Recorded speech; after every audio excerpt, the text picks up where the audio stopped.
Good afternoon. I'd like to call this meeting to order at 4:00 p.m. and announce that the board will meet in closed session to address items 1 through 4 on the agenda. Mr. Superintendent, are there any public comment on these items? There are no public comments. Great. Then I'd like to close public comment and recess into closed session.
All right, ladies and gentlemen, I'd like to call this meeting back to order at 6 o'clock p.m.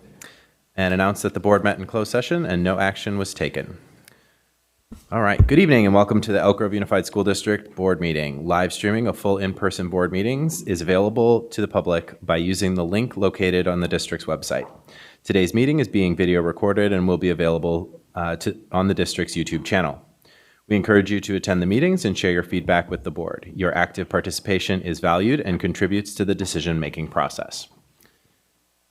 During regular board meetings, the public may make public comment for items on the agenda and items not on the agenda. Requests to make public comment will be accepted up until for an item up until the board president introduces the item. Generally, members of the public will be given 3 minutes to address the board. If there are 15 or more comments on a specific item, the board will reduce individual comment time to 2 minutes each. If there are 30 or more comments on a specific item, the board will reduce individual comments to 1 minute each. Individuals may not defer their time to another individual speaker to increase their total speaking time. Please be mindful that district students may be watching. You are encouraged to address the board and the public in a respectful manner such that all those observing, from children to adults, are made to feel welcome, safe, and valued. The board shall not permit any disturbance or willful interruption of board meetings. Persistent disruption by an individual or group shall be grounds for the board president to provide a warning and then to terminate the individual's privilege of addressing the board.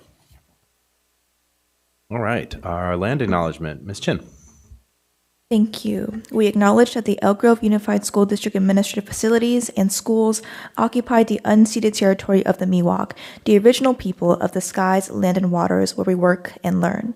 The Miwok have cared for these lands since time immemorial. They continue to teach their traditional knowledge that comes from and responds to the needs of the land and people who share it. May our daily lives and work teaching, learning, leadership, and community engagement support the evolving vision of the Miwok for their community and these lands. May we strive to acknowledge the past for the betterment of our future generations. May we look towards our tribal partners, the Wilton Rancheria, the descendants of the original people of this land, to assist with the successful education of our community. Thank you very much. And for the Pledge of Allegiance, tonight we have Sunrise Elementary School. Ms. Moore. Yes, thank you so much. Tonight we are going to be recognizing Miss Julie Dumit. So if you'd like to please come forward so we can recognize you. Ms. Dumit, Sunrise Elementary School is honored to recognize you as our education partner. Ms. Dumit and her husband, Mr. Andy Smith, are the proud parents of Sarah Smith, a soon-to-be 5th grade student at Sunrise Elementary. Ms. Dumit has been an active volunteer at Sunrise Elementary for years, but her time given to our school community over the last 2 years has been nothing short of remarkable. Ms. Dumit volunteered to be our parent-faculty organization vice president, and within several short weeks and an unfortunate resignation, Ms. Dumit stepped in to provide leadership, guidance, and stability to our PFO. Under her direction, our PFO and school have hosted our most successful community events like the annual Harvest Festival, school dances, jogathon fundraisers, and many other community building opportunities. Over the past 2 years, she has partnered with the Sunrise Equity Leadership Team to bring our multicultural night back to life. Dozens of families shared their home culture through foods and crafts, and our students shared their culture through a red carpet fashion show, cultural performances, and persuasive essays about diversity and inclusion. Under Ms. Dumit's lead, this special event has expanded and helped us to be a warm and welcoming place in our community. Ms. Dumit, your tireless efforts have helped to make our school a wonderful place to be for every child. Thank you for your support to the Sunrise Elementary community.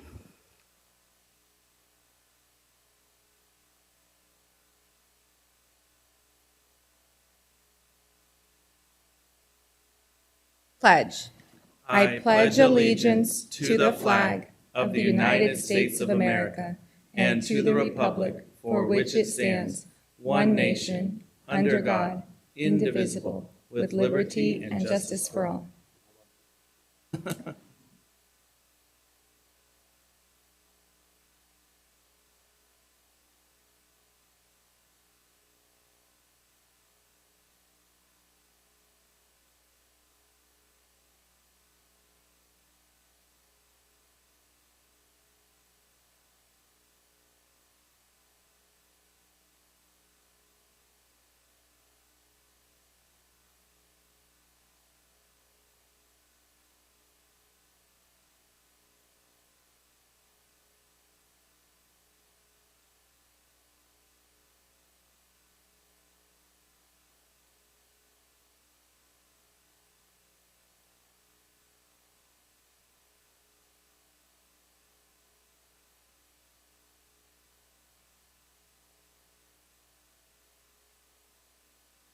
All right, thank you very much. Next up, we have some athletic recognitions. Mr. Nickerson.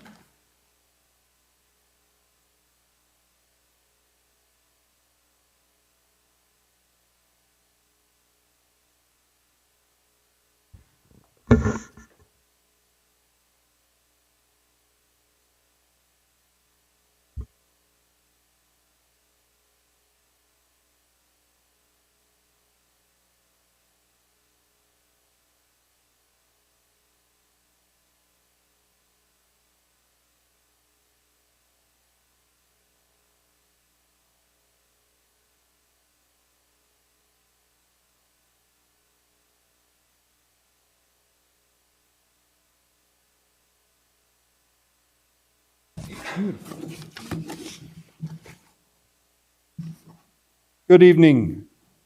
Sorry for the delay. President Vargas, members of the school board, Superintendent Hoffman, Ms. Avalos. Tonight, I'm honored to introduce to you 8 very special athletes and 1 very special team. First, we'd like to introduce head track coach Tony Gates from Pleasant Grove High School and Masters champion pole vaulter Sophia Forst, a junior at Pleasant Grove High School. Yep. Want me to take them? Yep. Okay, you take your speech. Yep.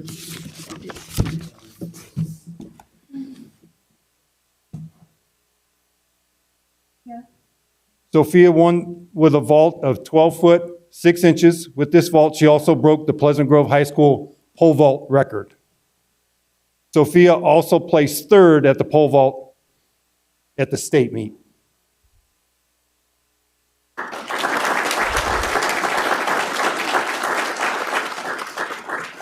Next honoree is also a junior sprinter, Cy Lugo from Elk Grove High School. Won both the 100 and the 200 meter races at the Masters meet. He is with Elk Grove High School track coach Irvin Kendall and Dave Stone. Cy also placed 5th at the state meet.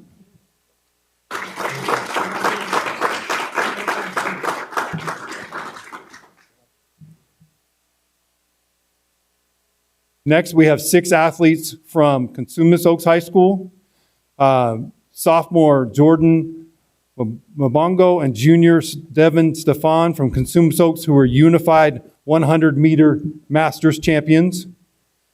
Also from Consumnes Oaks are track coaches Derek Downs and Jack Maloney with the 4x400 relay Masters champions. They finished with the fastest time in the section this year at 3 minutes 18.9 seconds. The team consists of seniors Jackson Trainum, Andrew Bishop, Jordan Agbetter, and junior Joda Badwal. Congratulations.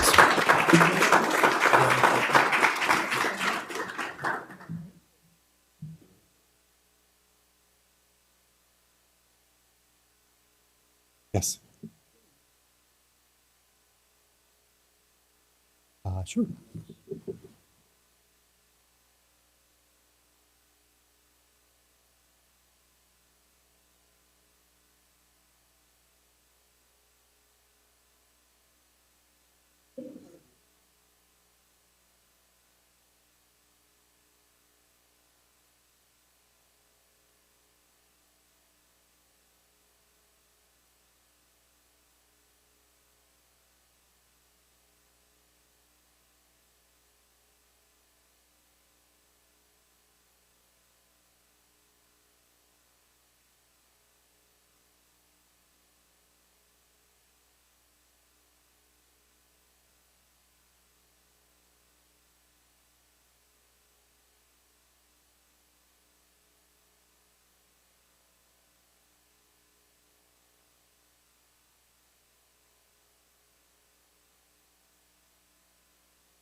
Eric's here, yeah.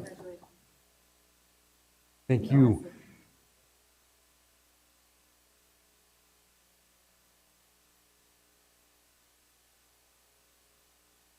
Yep. Next, we will honor the Franklin High School baseball team who won the section's Division I baseball championship for the second time in the past 3 years with a 4-3 victory over St. Mary's in the finals. After winning their fourth consecutive Delta League championship, the number 3 Franklin High School marched through the playoffs, beating Folsom, Oak Ridge, Rockland, and then St. Mary's to secure their championship and earn the right to compete in the NorCal playoffs for the second time in 3 years. At this time, I'd like to introduce head coach and Delta League Baseball Coach of the Year, Brian Kilby, who will introduce his coaches and athletes.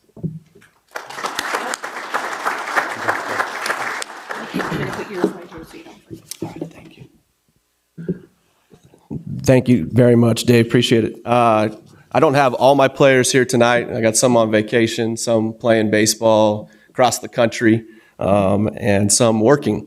But we do have a good core group of our guys here, and then I've got a couple of our coaches here too. So the ones that are here, I'll just announce their names. We'll start with Easton Fernald.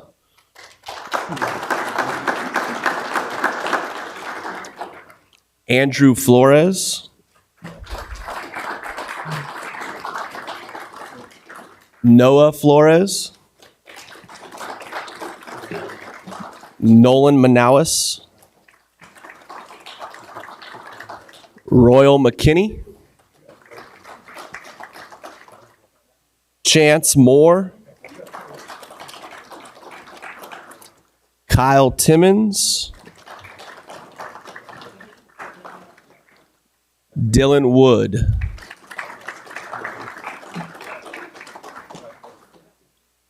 couple of my assistant coaches are here as well. Eric Lapachet.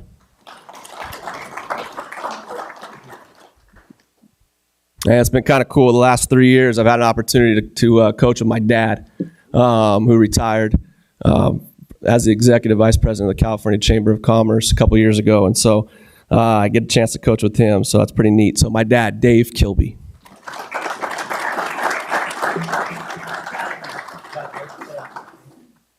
Really proud of this group. We had a bunch of guys step up with some big hits, some big pitches, some big plays. Total team effort for sure. So great job to these guys.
All right.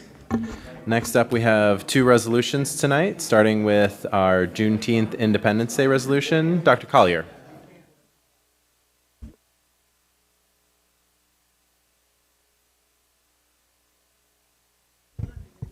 Good evening, President Vargas, members of the board, Superintendent Hoffman, Ms. Avalos, colleagues, and members of the public. The Board of Education is requested to approve resolution number 95, declaring June 19, 2025 as a local holiday. The United States Congress designated June 19th as Juneteenth Independence Day in recognition of the historical significance of Juneteenth Independence Day to the United States. This resolution supports the continued nationwide celebration of Juneteenth Independence Day to provide an opportunity for the people of the United States to learn more about the past, to better understand and reckon with the experiences that shape the United States, and to recognize the observance of the end of slavery as part of the history and the heritage of the United States of America. The Emancipation Proclamation was issued on January 1st, 1863. However, that news of the Civil War had ended and that the enslaved were free didn't reach Texas until June 19, 1865. Juneteenth, or June 19th, became the 12th federally recognized holiday when legislation was signed into law by President Joe Biden in 2021. By gubernatorial proclamation, the first observance of Juneteenth National Freedom Day, a day of observance in California, was June 2023. In support of this resolution, this year, the Curriculum and Professional Learning Department will provide resources to teachers to learn about, recognize, and celebrate Juneteenth Independence Day. Furthermore, the Education and Equity Department has posted additional resources on their department website for district personnel. The Board of Education is requested to approve resolution number 95, declaring June 19, 2025 as a local holiday. Thank you very much. Mr. Yang, do we have any blue cards on this item? Board President, there's no blue card on this item. Are we? Okay. All right, perfect. There being no blue cards, I will entertain a motion to approve resolution number 95, declaring June 19th, 2025 as a local holiday. So moved. Moved by Ms. Ballerini, Second. seconded by Ms. Baldwin. All those in favor, please say aye. Aye. Any opposed? Motion carries unanimously. Thank you very much. All right, next up, our resolution is for secure firearms storage. Ms. Lavasser. So this one is... All right, I'm not as tall as Dr. Collier, so a little bit. Good evening. The Board of Education is asked to adopt resolution number 96, declaring the importance of secure firearm storage and associated preventative measures to increase student and school safety. Evidence strongly suggests that secure firearm storage is an essential component to any effective strategy to keep schools and students safe. It has been determined that an estimated 4.6 million American children live in households with at least one loaded, unlocked firearm, and that every year an average of 350 children under the age of 18 unintentionally shoot themselves or someone else. Tragically, more than 1,200 die by gun suicide each year, most often using guns belonging to a family member. In incidents of gun violence on school grounds, 75% of active shooters are current students or recent graduates, and up to 80% of shooters under the age of 18 obtained their guns from their own home, a relative's home, or from friends. Research shows that secure firearm storage practices are associated with up to 85% reduction in the risk of self-inflicted and unintentional firearm injuries among children and teens. In response to the alarming facts surrounding firearms and the access by children and our students, the State Superintendent of Public Instruction has made an urgent request of school districts to inform their school communities about the laws regarding the safe storage of firearms, and has made resources available regarding gun safety on the California Department of Education's Violence Prevention webpage. Thank you very much. Mr. Yang, are there any blue cards on this item? Yes, Board President, there is a blue card. Calling on Curve Thompson.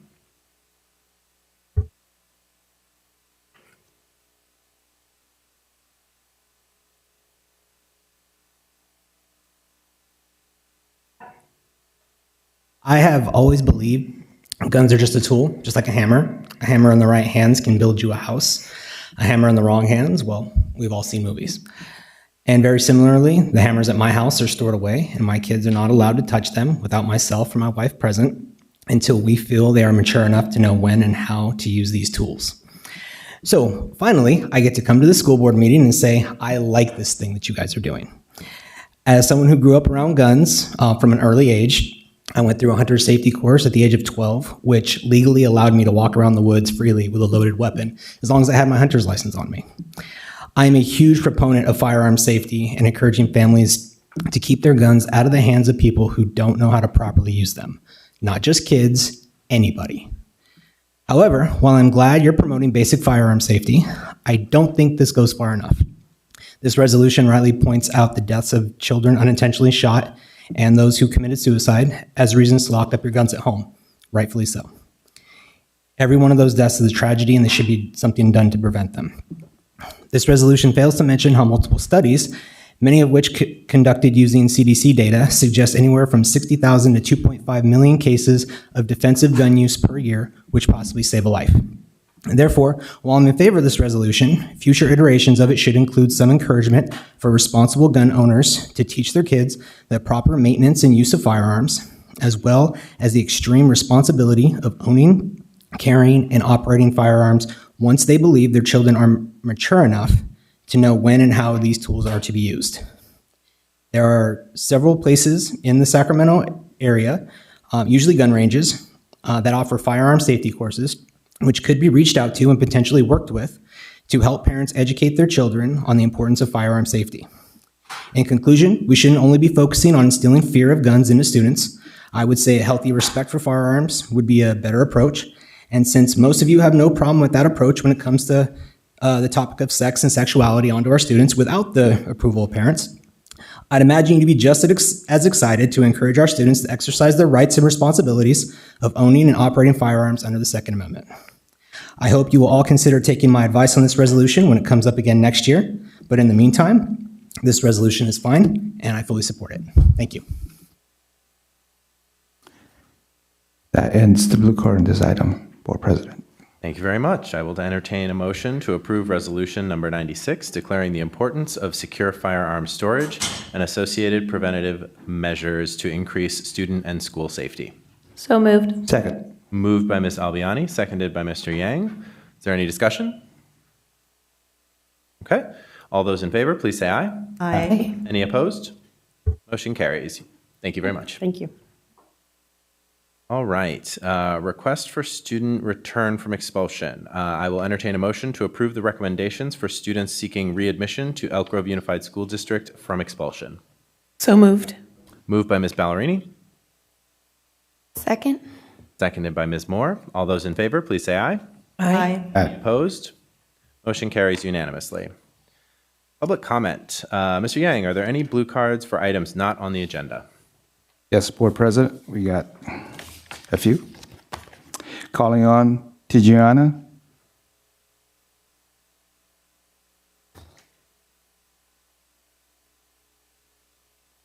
Followed by Callie.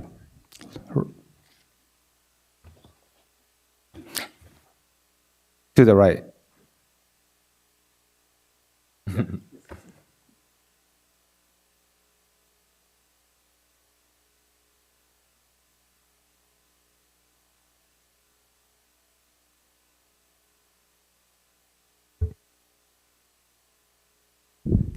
Good afternoon or good evening, everyone. My name is Tijuana Barnes. I am the current president of the Sacramento NAACP. I want to first thank the gentleman who put the resolution on the table because in 9 days it would be Juneteenth. But I come here with great sadness because although on June 19, 1865, the last few people who were enslaved found out they were free, their ancestors still come to public schools in this country and face racism.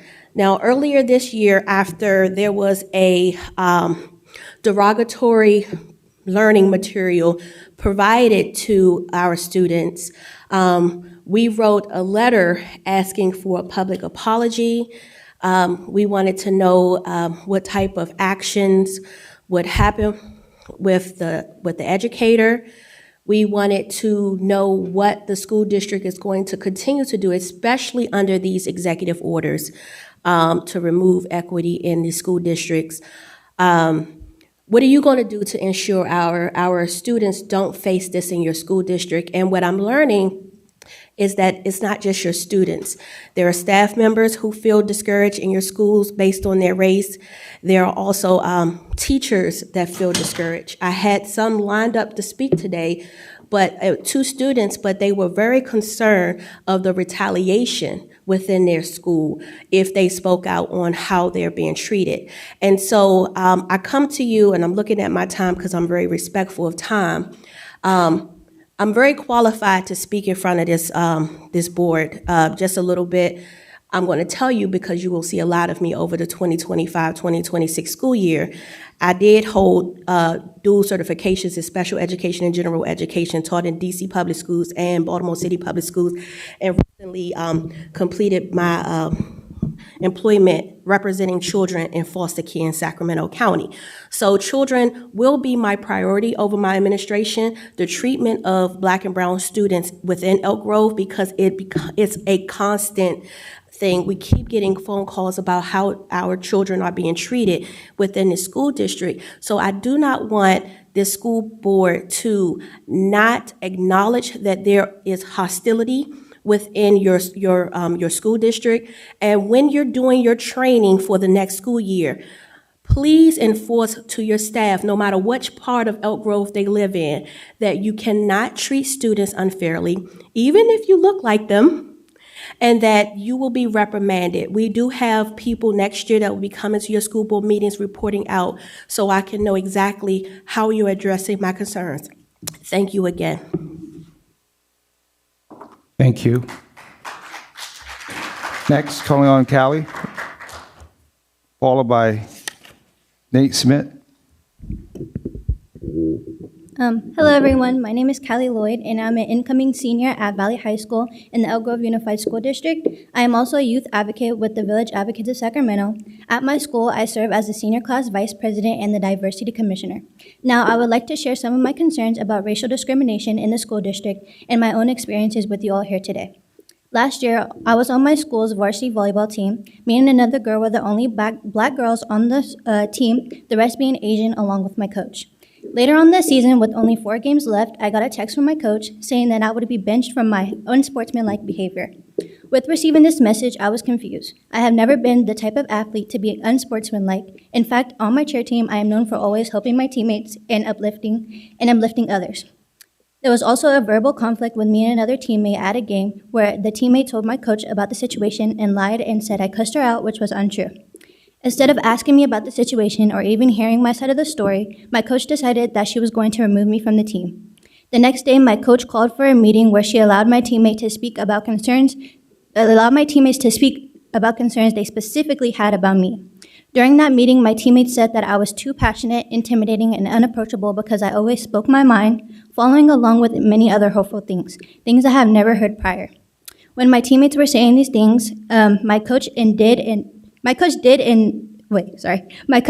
said nothing. I had the chance to speak during the meeting, but felt as if I had to tone down my voice or walk on eggshells around my teammates because every time I tried to say something, my coach was there defending my teammates' feelings and didn't do the same for me. Not only were my coach and teammates' actions hurtful, I felt as if I was being discriminated against because I was one of the only black girls on the team. The team had some issues, and I believe I was the easy target to put blame on because according to the stereotypes, black people are always rude and unapproachable. And that was the narrative they were trying to pin on me. Me and my parents brought this issue up to the school where we had a meeting with the coach, but nothing was done. As a black and brown student who has many leadership titles on campus, I feel it is my responsibility to bring these issues to light. As a school district, we should do better at making sure every student on campus feels comfortable, seen, and heard. Discrimination is an ongoing problem in the EGUSD school district, and I would like to see you all here today make an effort to put it into it. Thank you.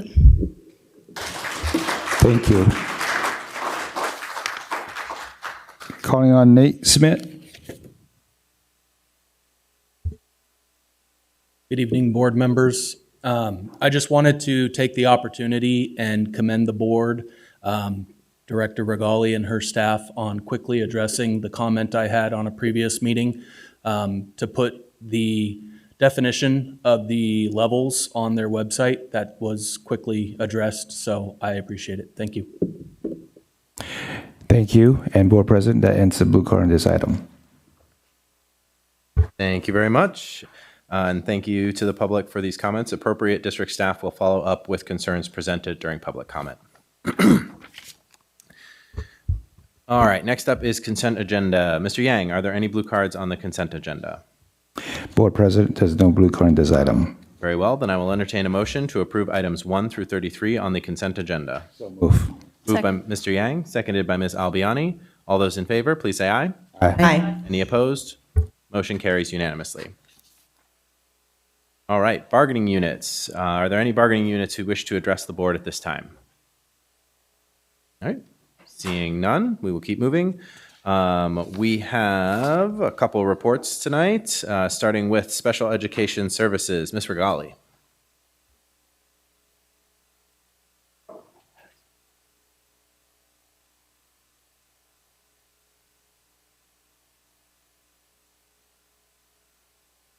No. Oh, here.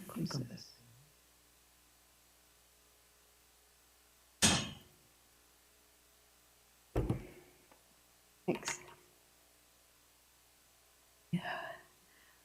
Good evening, Chairperson Vargas, members of the board, Mr. Hoffman, Superintendent Hoffman, and Ms. Avalos, Ann Regali, and I'm here, thank you very much, to give an update on special education.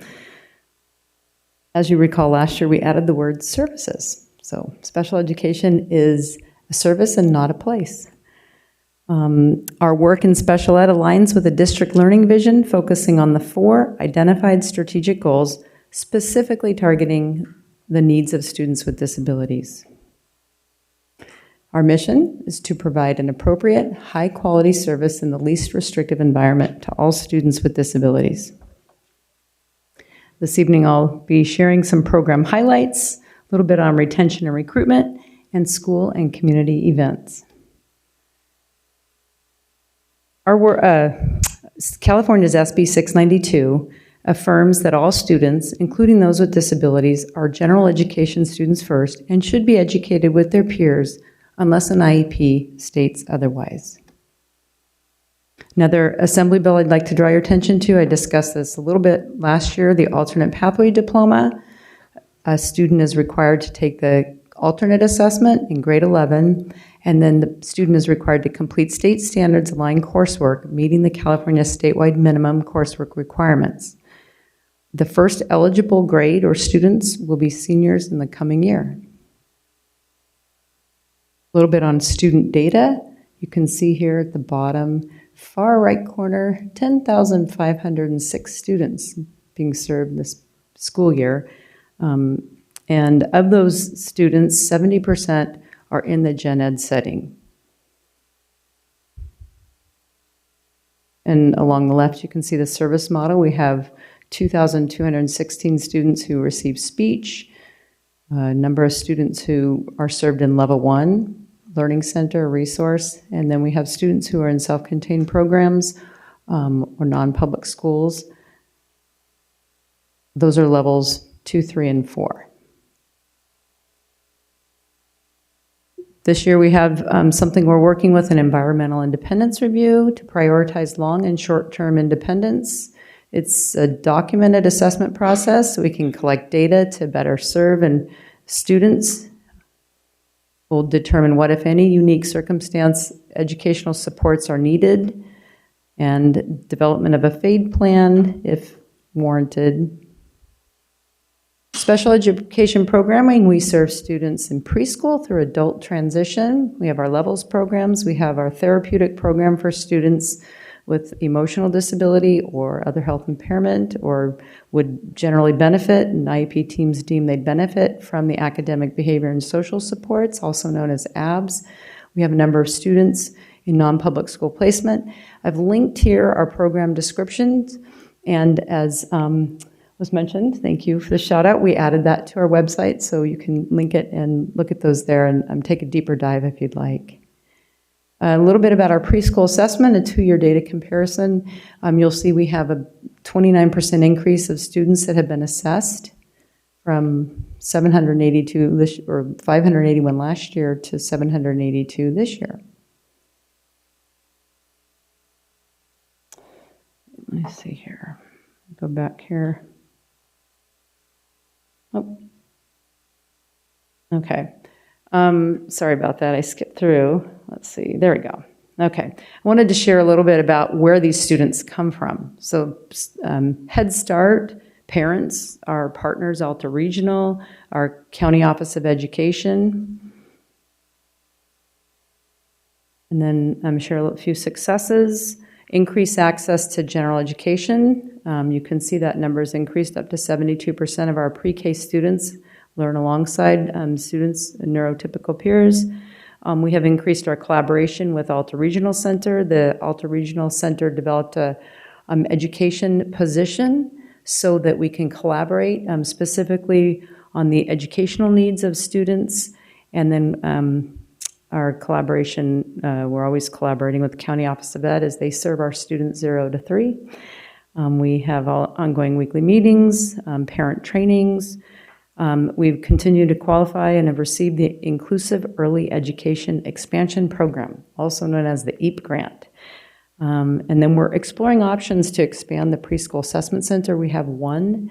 It's pretty packed at Donner Elementary, so we're hoping to maybe create a second one or even have one in each super region so parents don't have to drive so far to access that assessment. Learning Center, these are our level 1 students. We have monthly trainings. We've increased our timeline compliance. I think I shared earlier the number of IEPs we have. We had about 300 and something 2 years ago that were not completed on time, and this year that number went down to about 100, so very proud of that work, and it's due to a lot of training. We've increased our collaboration between our BSSs, our behavior support specialists, psychologists, and learning center, and then we've lowered the caseload average, so our resource teachers can work and have the time to collaborate with the gen ed teachers and again, the behavior support specialists to better serve their students in the gen ed setting. Our plan for next year is continue those trainings. We were having them monthly, but through surveys we've learned that the Learning Center teachers said quarterly is just fine. So that was kind of good news because we do have ongoing coaching and we do have supports for newer teachers who might want additional training. So next year we'll continue the training on IEP goals, services, the notes section, and present levels. Levels programs, again, legal compliance trainings to ensure that IEPs are written properly and that teachers know what it is that they need to be writing on an IEP. And then we have evidence-based practice training, which has been very well received. Our plan for next year is to continue course codes with the prescribed courses study for our levels classes. We're adding 2 behaviorists to support the levels programs. And then level 2 and 3, this is kind of, we'd like to have the continuum in every elementary feeder school. And again, that, or feeder region, excuse me, and that supports families so they don't have students driving too far from home and they can go to school with their neighbors. And we have level 2 at every high school and only 1 middle school that does not have a level 2. But hopefully the next year we'll resolve that. Our academic behavior and social supports class, our ABS class, we're again quarterly job-like trainings. We've strengthened our partnerships between student special education and student support and health services to enhance the therapeutic environment. One note here is the goal is to have students transition back into the gen ed and can carry these practices with them. Sometimes some of these students have some out classes and some in, and it just kind of depends on their progress on their goals and what's best for each student. So we'll continue that work. And deaf and hard of hearing program. Last year, we adopted a preschool curriculum, and this year we adopted the bilingual grammar curriculum, and bilingual meaning ESL or ASL and English. And then we've had some awesome family and community engagement activities for families of students who are deaf, and we were awarded the Above and Beyond from NorCal Center for Deafness. Something I'm proud of, we are collaborating within the greater Sacramento area through an MOU serving 15 students from 6 districts. We have a very widely respected DHH program, and so I'm happy that we're able to serve other students. And we'll continue those partnerships moving forward next year, and we'll have training on this adopted curriculum. Transition services, we've increased our transition partnership program to serve students in level classes. We had 68 referrals to this TPP, plans for next year to continue our contract with the Department of Rehabilitation. We have partnered with Futures Explored, and we created this kind of spiffy video. So if you look there at the link, I won't play it tonight for you, but please take a look. Next year, our hope is to continue to collaborate with Futures Explored and create a video. This one that you can see here is for families leaving high school and going to the adult transition program. Next year, we're hoping to create one for students leaving elementary to secondary, because it's a big jump. So excited for that work.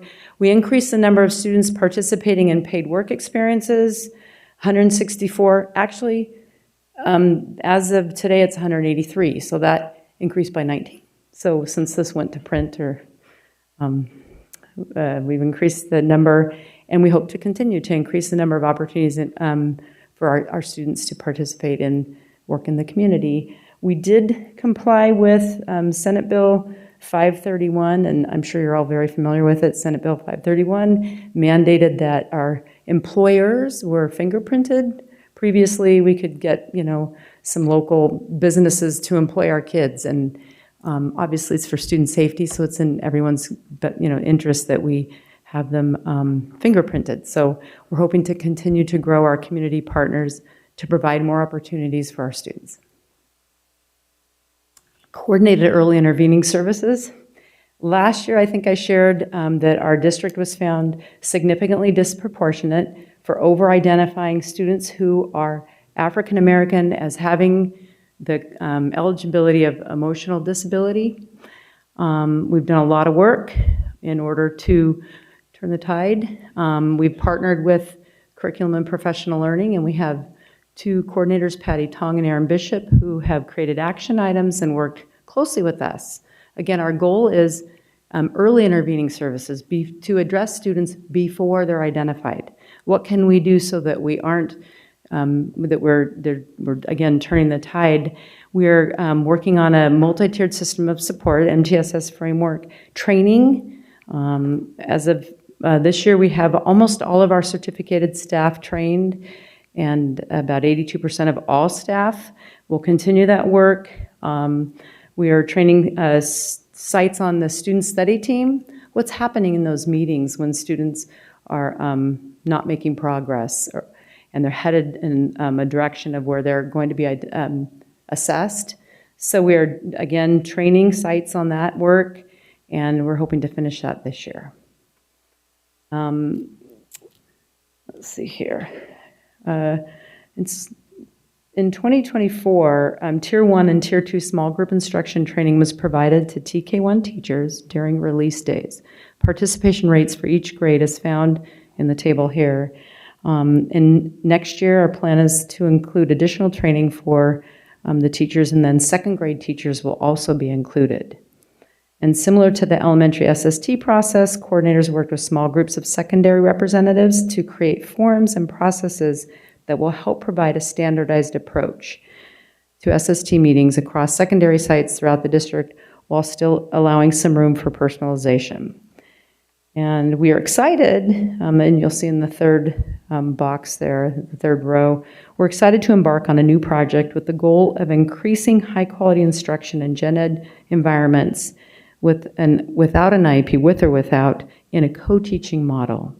Participants will receive 2 days of professional learning and attend structured planning meetings during 3 additional days scheduled throughout the year. You can see here the first quarter of the calendar year.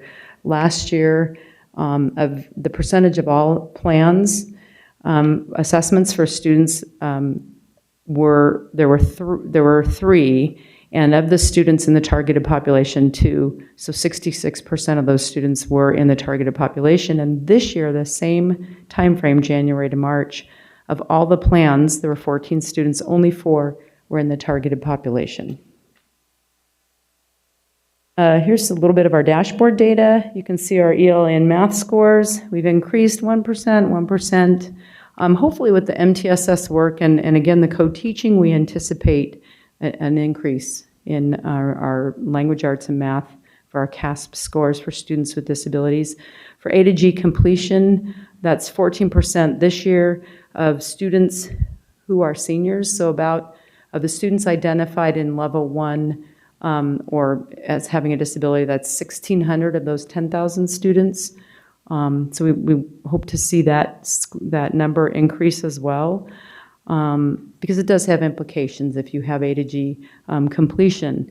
CTE, career technical education, you can see we've increased 17% of students with disabilities in secondary are in CTE. Exited from services, 319 students.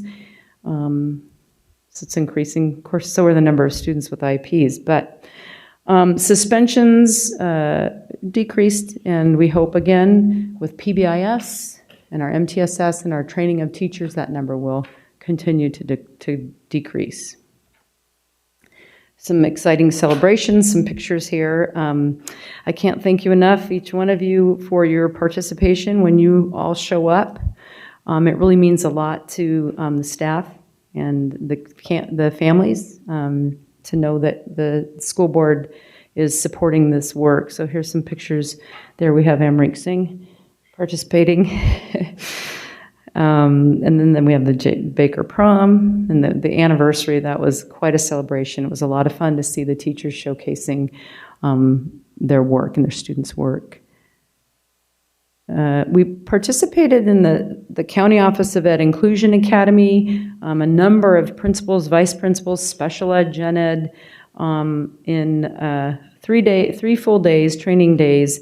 And it was this was the initiative of supporting innovative practices, and they addressed critical topics, including ableism, implicit bias, and systemic barriers to inclusion. Each EGUSD team discussed their plans, identified ways they can support their implementation, challenging existing structures, and helping to ensure all students are fully included in educational opportunities. And I'll take this moment to shout out to Megan McDowell, a self-contained teacher, levels teacher, and Principal Deidre Wood at Pleasant Grove Elementary for creating a program called Peer Buddies, so sort of a reverse inclusion. And we know all students win. Students with disabilities, students without win. We learn together. And we support each other. A few more pictures. Outcome of the Inclusion Academy, just different activities on campuses.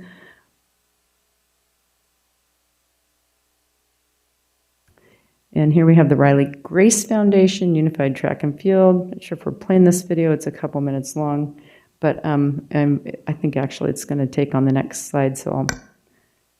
But, oh, no, please take a minute on your own to watch it. It's kind of exciting. It's our Elk Grove Unified School District students.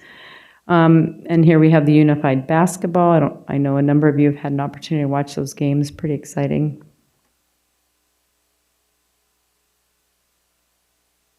Again, the Peer Buddies. Inclusive play structures. We were able to fund these with some of the EAP grant money, the inclusive preschool monies. Facilities, an inclusive mindset in the facilities department is crucial to pre-K-12 special education, as it ensures that school environments are accessible, welcoming, and supportive for all students, including those with disabilities. Here are a couple of the items. Installed chairlifts and multipurpose room. We're modernizing Jessie Baker. school and community events. This is the best. And again, this is where I see a lot of you, and I'm super appreciative. Parent trainings, we have those through our CAC, our preschool. Was able to participate in Legislative Sharing Day. It's kind of fun. A little bit of Mr. Smith Goes to Washington. We took some parents. I think some were here tonight. We participated in the EGUSD block party. I was invited to speak to the EG Speaks group on a funding panel on special education funding, and just answer questions in general about education and special education funding. Caregiver cafes, we have an amazing partnership with our families and community engagement team, and I'm not invited to those because they really are a safe space and a place for families to come and kind of share what their concerns are. So out of that comes just a sense of community and being able to kind of learn how other people have navigated the system. So they've been very helpful. Family Deaf and Hard of Hearing Night, that was a lot of fun, a lot of activities, and always good food. Community Advisory Committee Resource Fair, I think this was the highlight for a lot of us in special education. We had almost 50 vendors. We had silent disco. We were going to have a barbecue. The Elk Grove Police Department was going to barbecue, but it poured rain, so they donated pizza. But it was really fun, and hopefully last year it was so hot it wasn't very comfortable. This year it poured rain, so next year I think it's going to be perfect. So plan to come. Professional learning and development, we can't do this without training. This is very important. Our paraeducators are critical to the work and supporting students. We have a number of trainings: data collection, de-escalation, cycle management, assistive tech, how to understand accommodations on a child's IP so they can help them access the teaching, working with our nurses and our LVNs in order to be able to provide seizure response, hygiene protocols, and so forth.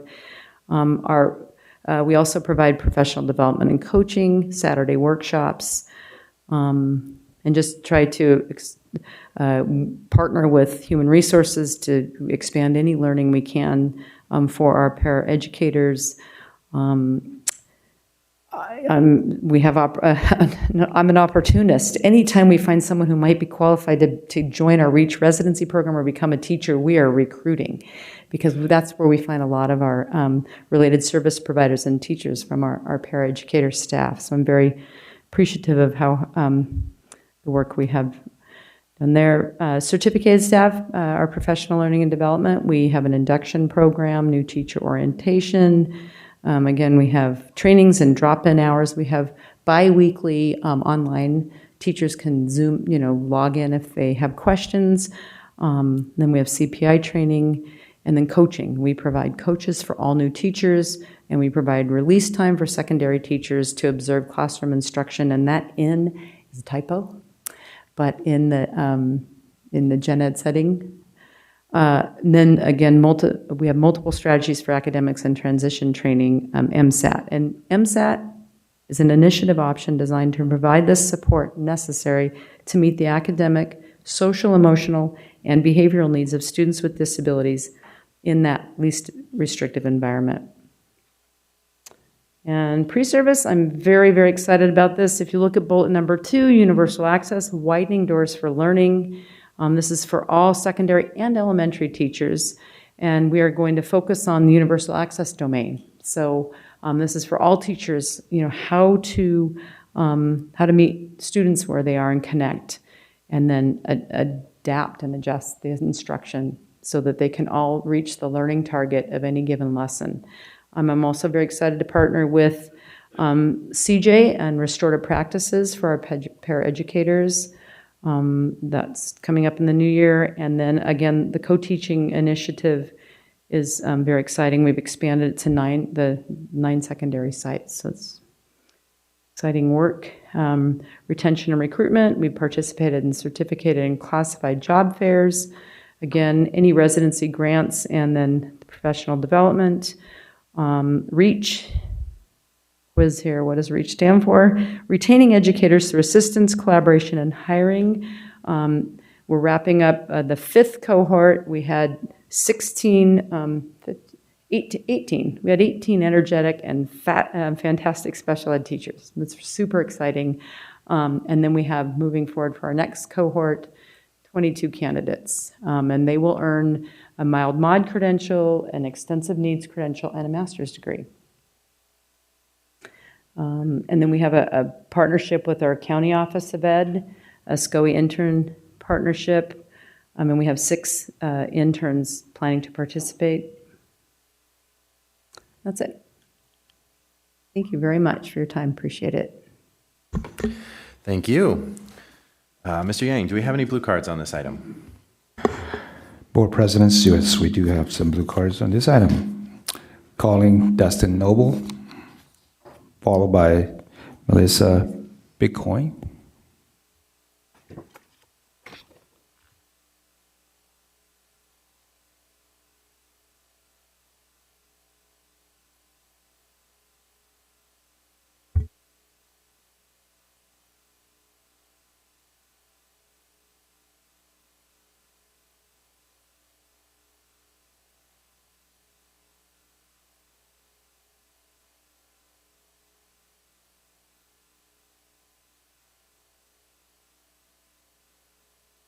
It's a long way to build suspense. Good evening, President Vargas, members of the board, Superintendent Hoffman, and Ms. Avalos.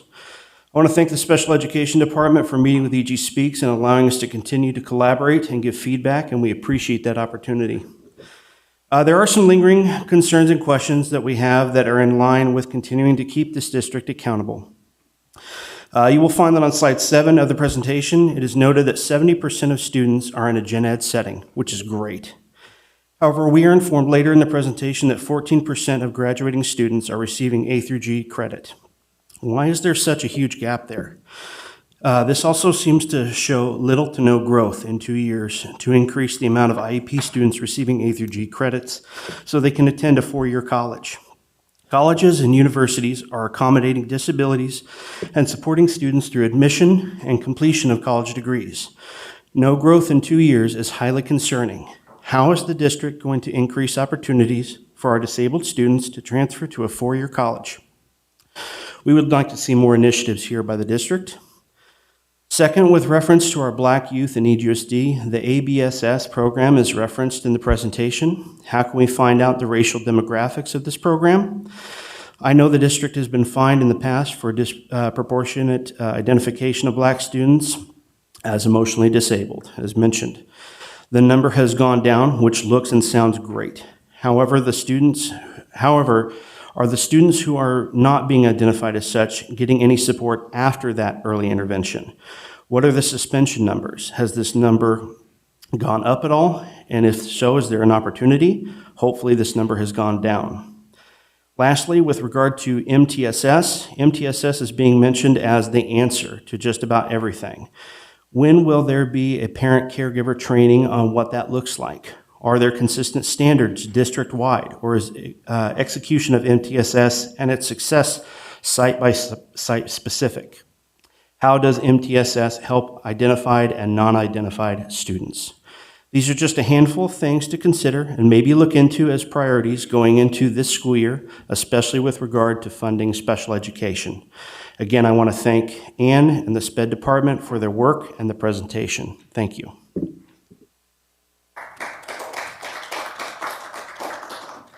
Next, Melissa Bitcoin, followed by Amanda Scott. Good evening. I'm here to speak as an educator and a parent and a representative of the EG Speaks Board of Directors. We advocate for students and families that receive special education services. My colleagues and I are grateful for the increase of transparency that has been demonstrated by Director Regali and her team. I would like to voice how critical this is for ongoing success for our students and families. Additionally, we will continue to be reviewing the data presented and are preparing to increase the standards of this district's leadership and what inclusion looks like on our school campuses. Thank you. Thank you. Next, Amanda Scott, followed by Courtney. Good evening. President Vargas, trustees, Superintendent Hoffman, and Ms. Avalos. I want to thank Ann Regali as well. We're giving you all the accolades tonight, and that presentation was really thorough, and I just really want to take a moment to appreciate you and the time that you put into that. And also to include community input on this presentation. Our team had an opportunity to review this and have an open dialogue about what we would like to see as a parent community and as advocates. Something that came to mind as we were looking through the photos of special education students in this presentation is I don't believe that I have seen many included in school presentations here in this boardroom. Children in levels classes are often not included in school-wide activities. These are just a few instances that are showcased here, but we do need to do better as a district to increase inclusion.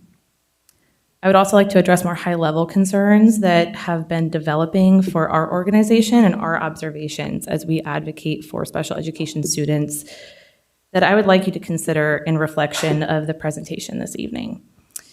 There are significant differences in inclusive practices depending on school sites.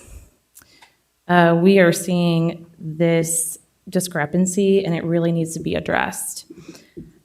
There needs to be transparent data on this for each school site to address the disparity and clear plans developed with students and families to improve school culture and inclusion.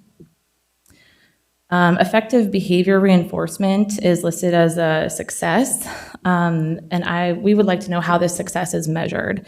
Who decides when an approach is effective and what is the criteria? Have you ever asked disabled students about their experience and whether they feel that it's helpful?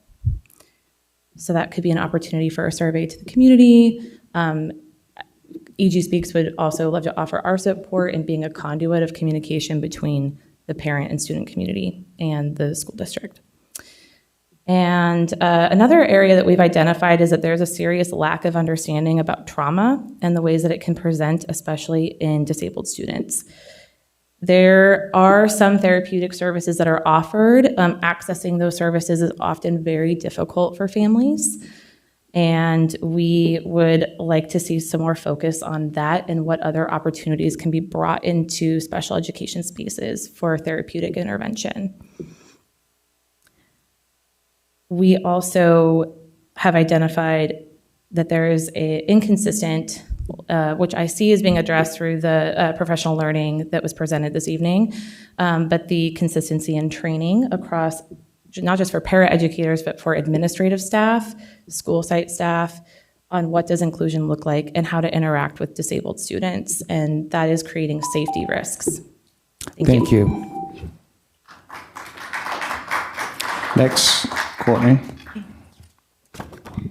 Good evening, President Vargas, trustees, Superintendent Hoffman, and Ms. Avalos. My name is Courtney Arizina. I am the EGUSD CAC chairperson, an EGUSD educator, the accessibility resource coordinator for EG Speaks, and a mom of a soon-to-be high schooler receiving special education services. Tonight, my colleagues and I spoke, from EG Speaks, and I will be using comment time to bring attention to specific items in the presentation that we feel need more attention and follow-up. On slide 33, all the trainings that paraeducators are going to receive are listed. We would like clarity. Does that mean all paraeducators? There's talk of paras being school site but not student identified. Also, will they be making sure all paras can move around the district and be able to individualize all those different supports? Slide 34 outlines professional learning and development. We noticed this specifies special education coaches for new teachers, but does not specify what is required or supported for veteran teachers to keep their knowledge base, strategies, and teaching models current. On slide 35, it says that all secondary teachers will receive the universal access pre-service. We're curious about why elementary teachers aren't receiving the same pre-service. We have noticed a pattern of large allocations of resources being given to secondary schools. We feel that if elementary schools were given more resources to build stronger foundations, we wouldn't need as many resources in secondary education. I'm also asking a favor of you, the board. I'm asking that school board trustees take the time to truly listen to parents and caregivers of disabled children. No one knows these children better. No one fights harder for them. These families live the reality of special education every single day. They carry the victories, the frustrations, and the heartaches. Their voices hold the key to understanding what our schools are doing well and where we are falling short. Please sit with them, listen to them, and let their stories guide you.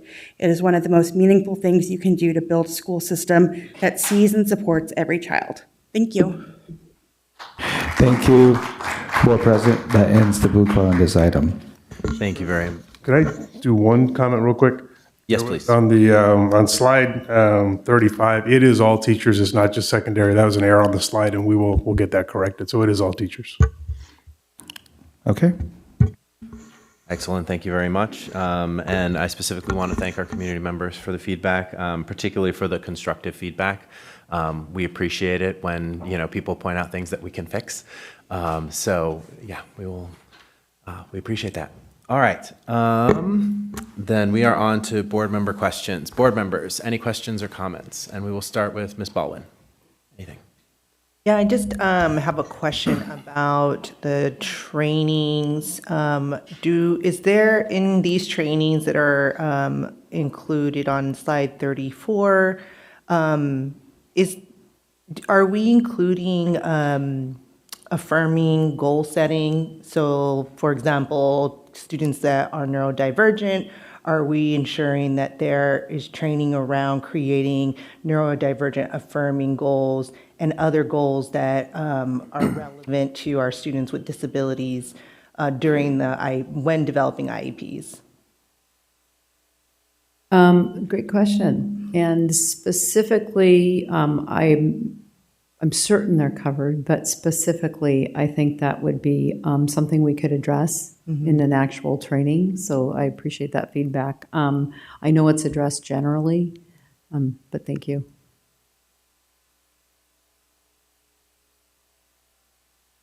All right, Ms. Moore. Yes, thank you. I appreciate the community feedback as well, and also the presentation, so that we can learn about all that, all the great work that is happening. And I was also very glad for the opportunity to attend the resource fair and the Jesse Baker anniversary celebrations. That was really neat to be invited and involved with that. So thank you for that opportunity. So just a little bit of feedback that I'm hearing from site administrators and some staff.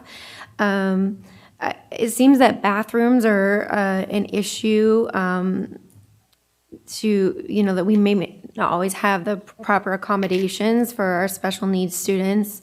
And that has been brought to my attention at a few sites. For example, at Fight Elementary School, this principal there mentioned she had to convert staff bathrooms to accommodate the needs for special needs students. Another elementary school at Folks Ranch, a staff member told me that there's inadequate toileting facilities, and so they have to, take special needs students into a restroom where there's other children and a paraeducator. And so I just think that we just need to make sure that we have the proper accommodations for those needs. And then I did have a question because you briefly mentioned that Jesse Baker, there were some modernizations. Is that only to the playground, or can you speak to the other? Sure. Are there any other? Sure. Yeah. No. It's they actually had to kind of box and pack and move out, painting, doing new flooring. We're putting in a kitchen for ATP, and I could give you kind of the list, a more detailed list if you'd like, but it's a refresh for the whole campus. Okay, that's good to hear. I know when I toured that school, there was a concern that they were doing their changing in kind of a corner of I think it was a multi-purpose room. So I think just making changes like that would be really helpful at some of these school sites to make sure those needs are properly addressed. And then I'm glad to see that we are, doing more to retain our paraeducators that was mentioned on a slide and to properly train them. Something that I hear from parents and administrators is just that it's a challenge to keep paraeducators. It's a constant turnover. And so, and the principal said that causes them sometimes kind of triaging where to put their paraeducators if they don't have enough. And, that's a concern to me. If we have kids that need paraeducators, I want to make sure that we have those needs covered. And then I do know that we utilize agencies, and what I've heard from administrators is that causes some issues because they're not trained. We talked about the wonderful trainings that we're giving our paraeducators, but when we use the agencies, they may not have all those trainings. I believe, though, that when I met with you, you said that we're working to get the agency paraeducators more training. Is that correct? Yeah. Ideally, we would have just our district staff, because then we can ensure quality of training. But I have noticed in the last 5-6 years that when we do use MPA partners, the level of training has increased because they know we won't work with them, and our expectation is higher. So they've done crisis prevention intervention training, and they've increased their training. But ideally, we will have our own district staff, and we can increase the training. And we have scaffolded the levels so that we have para training para 4, para 3, and para 2, and we have partnered with our nurses and student support and health service, our behaviorists, to ensure that they have the training they need. G-tube training, again, working with students on behaviors and accommodations so that they can access the targeted lessons. Ideally, we would have more EGUSD paras. Okay, that's good to hear. Yeah, I just, like I said, the feedback I hear from administrators is that, as you mentioned, it's ideal to have our own district paraeducators.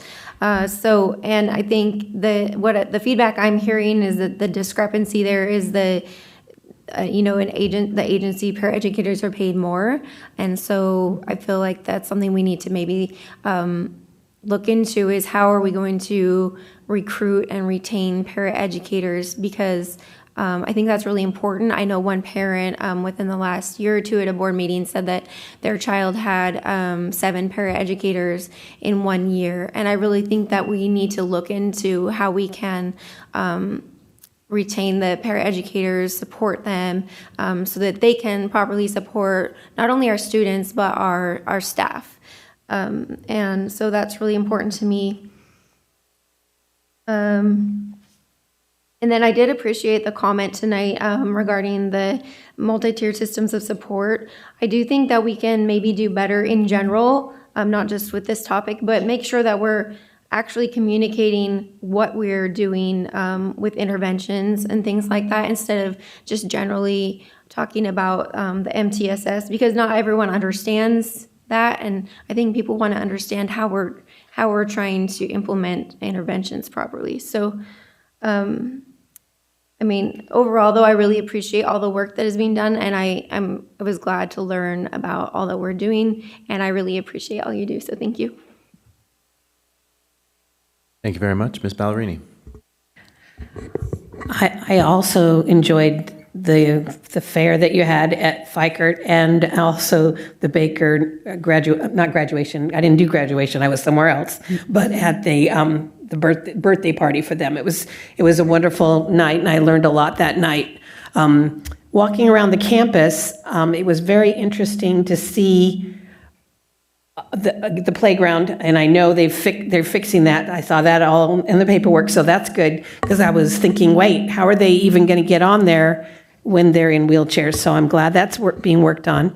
And another thing that I noticed is I didn't see any type of library at Baker, and I don't know how the kids can they check out books, etc. I know when the library used to, it's close enough they could maybe walk there to the public library, but I don't know if that's something that they've ever thought of, as having some type of a library there at the school. Might be something to look at.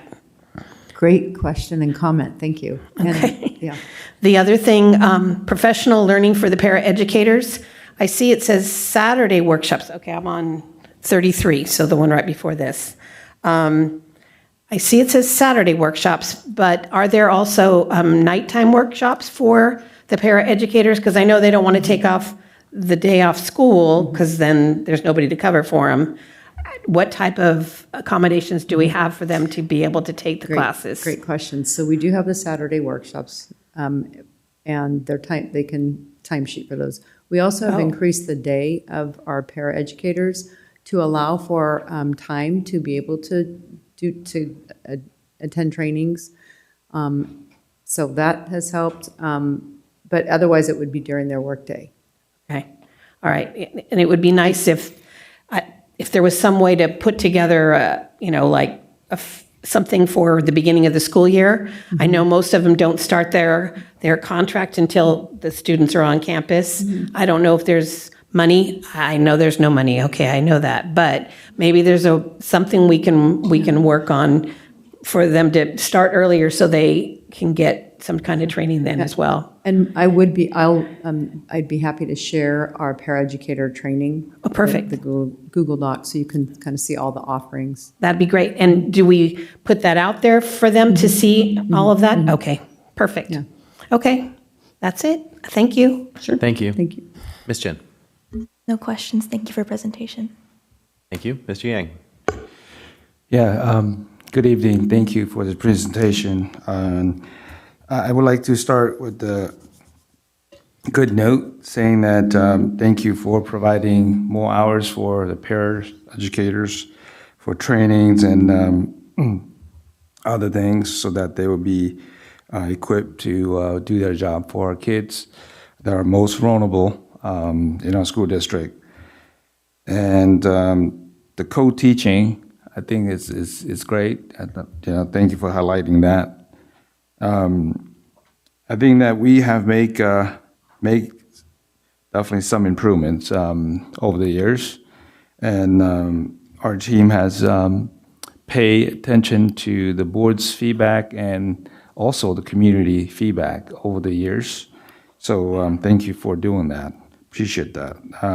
It is an ongoing improvement process, but I think the progression is there. So thank you for all the hard work. I would like to ask some questions. So I like the fact that the data indicate that we have about 70% of students go into general classes, which is great. But yeah, so when we go to a different data page here, it's indicate that it's only 14% that obtain the A to G requirement. So why is it that big gap there? Can you give us some detail on that, if you could? Yeah. Sorry, I went past it. My apologies. 20. Yeah. So your question is why only 17% of the 1,600 high school students who are currently receiving services, why that number is so low in terms of A to G requirements? Yeah, I mean, Sure. Excuse me. Yeah, so, I mean, I'm reading that data is approximately 70% of students are in the general education setting. And of the 70%, 1,600 are in high school. Okay. So it's not 7,300. It would be, that's all pre-K to K to 12. I don't know if that's me or you, sorry.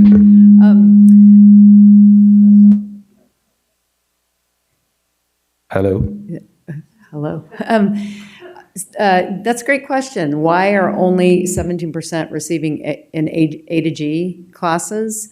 And I think we're addressing it through co-teaching. Is it, say, 14%? I thought it was 14% on that other graph. Let's go back to that. Yeah. When I get there, tell me to stop. Yeah. Okay, here we go. There you go. Okay. 14%. Yeah, that is a great question. We had an increase 2 years ago, and then this past year, I'm curious to look and see what our data shows from this year's, just from this past year, because we're always kind of working a year behind. But one way the data tells us, the research tells us, and this is peer-reviewed, co-teaching, having an ed specialist and having a gen ed teacher together can increase the access for students, and that should support students with specific learning disabilities, students with cognitive, the ability to participate in those classes. And that's our goal. Again, we'd like to track the data. How many students were in A to G, and what classes are they taking, and how is our co-teaching effort impacting that increase? And I don't have it today, but that's something that we'd like to track. And I think that would be a great research question. And I can add some information to that regarding the A to G for our students who are receiving services. We're exploring what that opportunities look like for us, whether it's classes that they might have received a D in those A to G courses that we might be able opportunities to put into after-school credit recovery or during the day credit recovery, or if there are classes that are limiting them from even partaking in the A to G, such as partaking in Math 3, for example. So we're exploring both of those options and looking at data from the students who qualified versus did not qualify, so we'll be able to further analyze that for us, because that is opportunities for us to improve. Yeah, Chad, thank you for giving that detail, and that's what I wanted to hear. So, yeah, that's good work, and definitely I would like to get some feedback the next time you guys present the data to us, and I think that's going to help us and the parents as well to make progression going forward. So, thank you very much. I appreciate the presentation. Thank you, and for all the hard work that you guys have been doing. Mr. Yang, could I add just to that? I think it's important to note that how important our pre-K assessment work is, and where we've seen the strides, and you've seen the increase from 46% to 70+% accessing the general ed, those are our littles. So as that cohort advances through the system, we hope to see strides in gains in A through G completion in subsequent years as those students hit. You know, previous to that, when you only have 46% and below accessing general ed programs, now those are the ones that are in high school now. So it takes time, and that's the whole point of really ensuring the least restrictive environment as kids are initially assessed in pre-K, so they have a chance in the general ed and they stay in the general ed. There's a tendency, if you start your academic career in a self-contained, it's more difficult. It's not impossible, but there presents more challenges in accessing the general education program later because of those crucial first few grades where you're learning to read. We hope to see that increase in time as that cohort goes through the system. Yeah, and again, I would like to give kudos to the team's work. I think that progression Mr. Riley just indicated to, we will see that numbers increase, and I think that it's going to lead to more opportunity for our kids to really live life normal outside of this special education. So thank you for all the work that you guys have been doing. I look forward to seeing the numbers jump up. Thank you. Thank you. Ms. Albiani. I just had one question. On page 18, when we say district-wide training on the MTSS, when we say 82% of all staff, we aren't talking about special services staff. We're talking about all of our staff, correct? Correct. Okay. So gen ed teachers. All teachers, all staff certified. Okay.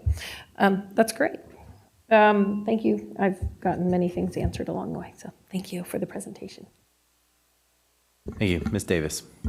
Okay. On page 17, when you talk about work experience and that you're going to be trying to expand that, I think that is greatly needed. I had a son who participated in that, and when he left the school district, he was very successful and was working 3 jobs at the time because he liked to do it. It prepares him more for life. I was happy to hear we're including all staff in training, but I'd really like to see office staff involved in being trained at de-escalation or some kind of behavior management. Being that close up to the administrators, a lot of that comes up to the office, and they were the least trained, and they need to be a partner in that, and not, sometimes it can affect their safety as well as the safety of the student. So I think we need to look at it, bringing them into training also. you for bringing that up. Custodial staff, it's interesting, we watch kids and who they connect with, so that's very important. Thank you. Yeah. No, thank you. That's all I had. Just keep up the good work. Thanks. All right, thank you very much. The only two little things I wanted to point to were to kind of pull out again the play structure improvements. You know, I poked at this 2 years ago, and I'm glad to see that that's kind of breaking through. I think that's incredibly important. It's those little things that we don't think about in providing these services, but I think they're incredibly important. And then the only other thing is, as we continue to prioritize pushing into general education, which I think is incredibly important and necessary, is just remembering that that creates more pressure on general education teachers. And so just remembering, in addition to the training, which I think is essential to that, is also the, intangible support that we can provide to them, I think is really important. So You bet. Thanks. that was all I wanted to add. I appreciate the presentation. Thank you. Thanks. All right. Next up, we have adjustment to school facilities fees, developer fees. Dr. Coates. All right. Good evening, President Vargas, members of the board and community, Superintendent Hoffman, Ms. Avalos. Tonight, I'm bringing forward an item to provide you with information on our 2025 School Facilities Needs Analysis, or SFNA for short. I just want to take a minute to explain what it is, because it is kind of a technical item. And so, in short, when new homes are built in our community, they bring new families and, of course, new students to our schools. The use of these fees are to pay for the classrooms, the facilities, and spaces those new students are going to need. And school districts are allowed under state law to charge developer fees on new residential construction. So the process in general is very structured by law. We have to analyze enrollment trends, building costs, land costs, and other factors to determine how much we can legally charge. And then that whole analysis is documented in the SFNA that's attached to this item. And the SFNA justifies what we call level 2 and level 3 developer fees, higher fees than the basic level 1 fee, if we can show that school construction needs are outpacing available funding. So just for notes, there are legal requirements to impose alternative fees. So like the first is we have to apply for new construction funding to establish a baseline capacity, something Elk Grove Unified has been doing like ongoing. We have to be eligible for new construction funding, which we are. And then there's 4 tests that we have to satisfy 2 of the 4. We satisfy all 4 of them. And so just quickly, it's substantial enrollment on a multi-track calendar. So that's unique to us. Passing a general obligation bond in the past 4 years with at least 50% yes vote. Having issued debt or incurred obligations used for capital outlay equal to 15% of the district's bonding capacity. And then use relocatable or portable classrooms for at least 20% of the district's total classrooms. So while you only have to hit 2 of those, we hit all 4 of those. So just kind of putting into perspective why we become eligible. So this year, what's being proposed is that we would increase the level 2 fee slightly from $7.17 to $7.32 per square foot of new home construction. It's an increase of about 15 cents. The level 3 fee, which is only used if the state stops funding new construction, would be set at $14.64 per square foot, but that's not our current scenario. So the state, as of now, is still funding construction, so we're not collecting this fee. So the small increase this year is mostly due to rising land costs. It's just becoming more expensive to acquire sites for new schools. And then we also have state construction costs that are contributing modestly to the increase. So by law, we notify all planning departments, and we also reach out to the Building Industry Association. We've done all of those obligatory things. The SFNA has also been available for public review since late May. And so tonight you're asked to receive the information. Then at our June 24th meeting, we'll hold a public hearing where the public can make comment on it. And then after that public hearing, we'll ask the board to formally adopt the fees, which would take effect on July 1st. And so with that, I'll leave you with the item. Great. Thank you very much. Mr. Yang, are there any blue cards on this item? Board President, there's no blue card on this item. Thank you. All right, board members, do we have any questions or comments? We'll start with Ms. Davis. Albiani? No. Mr. Yang? Ms. Chin? Ms. Ballerini? More? All right. Thank you so Seeing much. none, appreciate it. All right, we have a number of public hearings tonight. We'll start with our public hearing on the Elk Grove Unified School District Local Control Accountability Plan.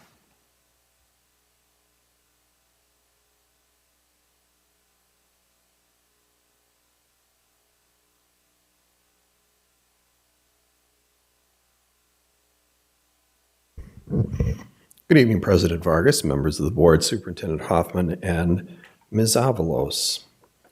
It's that time of the year when I bring forward a recommendation to open a public hearing for the Local Control Accountability Plan.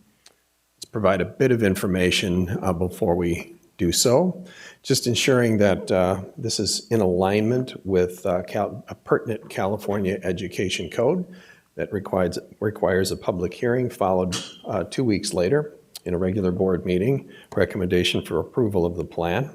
And there's a sequence. This goes first, followed by Elk Grove Charter, followed by the district's budget.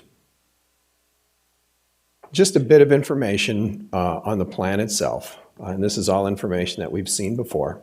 So I won't hurry through it, but I won't go through everything line by line. This is a reminder of the perspective survey that was conducted last spring that informed this entire year. And it just shows some information related to that perspective survey. And of course, we administered one this spring, and that information will be used to inform our plan next year. This is looking at the educational partner and the engagement of our educational partners. In the current LCAP, there's more language related to the involvement of educational partners than most of the other sections. I'm not diminishing the significance of that. I'm only mentioning it because there is strong interest and strong direction from the state with regard to how we are engaging, the requirements we have to engage our partners in the LCAP development process. And then these are the priorities that emerged. Again, this is from last year, and this is what guided our work. We've seen this. We do them. You'll be receiving the updated, and the community will be receiving an updated presentation from this year's perspective survey. That this is what the students told us. This is what parents told us.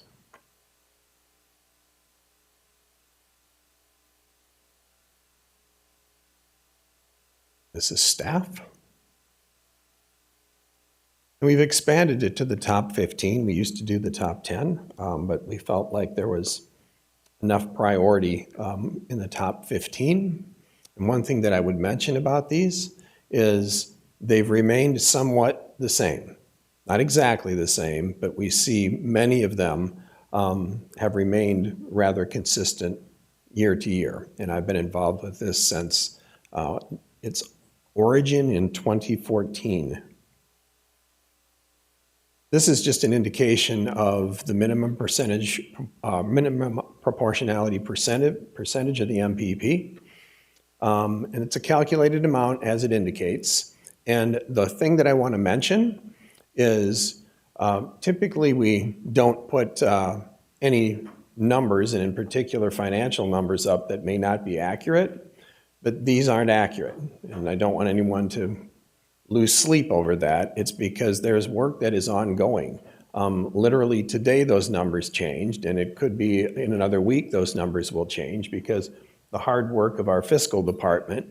And as an example, if we're looking at a specific action and we're trying to determine how much we spent on that specific action, if a portion of that action was a teacher, or a position, and that position wasn't filled, every day that it goes by, it means that dollar amount isn't included, or if they're there, it is. And so we have to provide the most accurate information we possibly can. And in 2 weeks, when we present to you the information, it will be completely updated. And we have ongoing conversations with our partners from the County Office of Education regarding programming information and fiscal information. And it's not unusual. This is not something different. This is the way it is with the development of our LCAP. So with that, requesting that the board give consideration to opening a public hearing, and then we would bring this back on June 24th with a recommendation of consideration of approval. Thank you, sir. Thank you very much. I will open the public hearing. Mr. Yang, are there any blue cards on this item?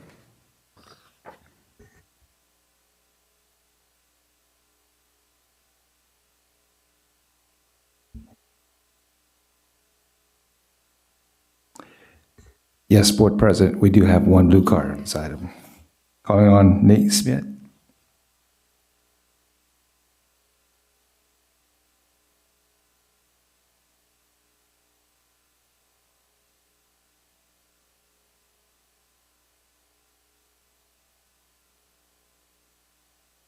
Good evening again. Thank you for the presentation. I went through and reviewed some of the preliminary numbers from the LCAP, and I'm curious to understand.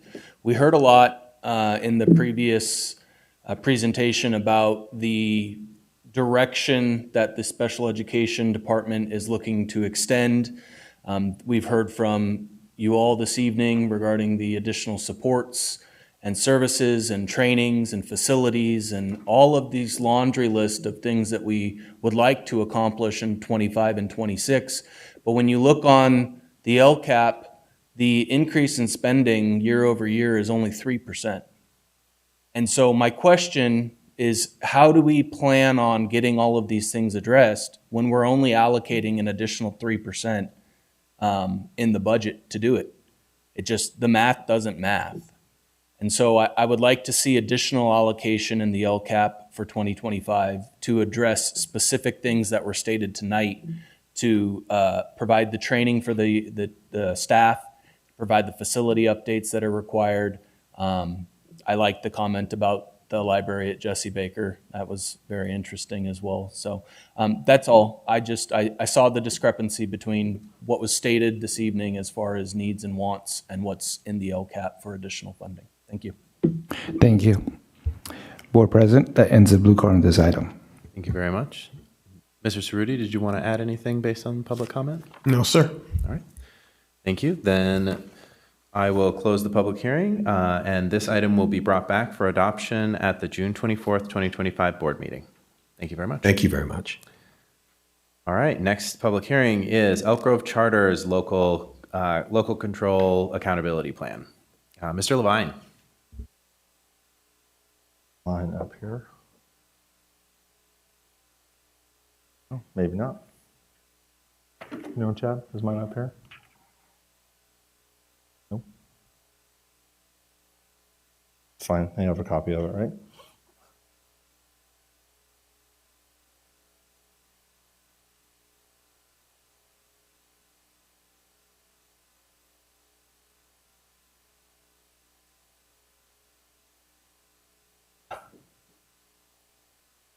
Well, I'll get started. At least I can address you, right? Good evening, members of the board, President Vargas, Superintendent Hoffman, and Ms. Avalos. As you know, I'm Mark Levine, the principal at Elk Grove Charter, and I too am here tonight to request the board to open a public hearing for the LCAP for the Elk Grove Charter School. We have a brief presentation.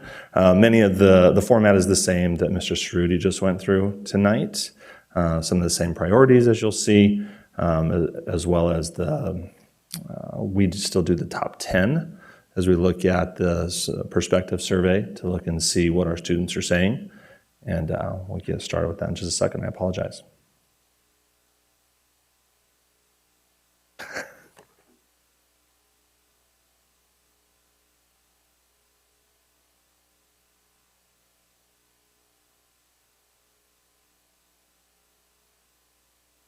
I don't know.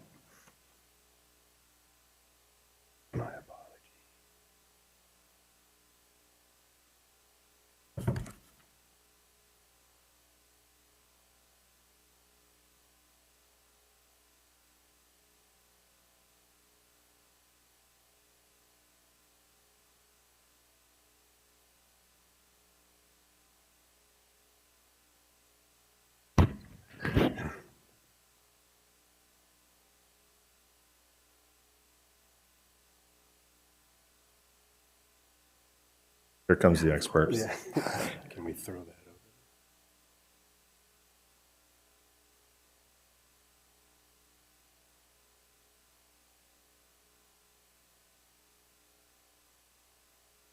All right, there we are.